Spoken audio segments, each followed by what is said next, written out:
આજે આ કોંગ્રેસીઓ અને આમ આદમી પાર્ટીથી તમારો વિકાસ પચતો નથી.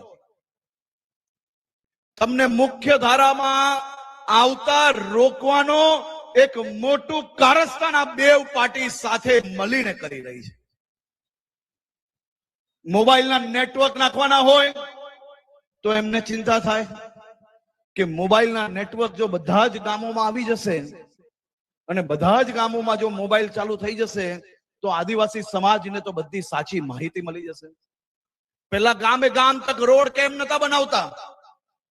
ગામના લોકો બહાર જાય તો એને બધી જ સાચી માહિતી મળી જાય તો પછી વોટ બેંકમાં ક્યાંક ને ક્યાંક કોંગ્રેસને નુકસાન થાય.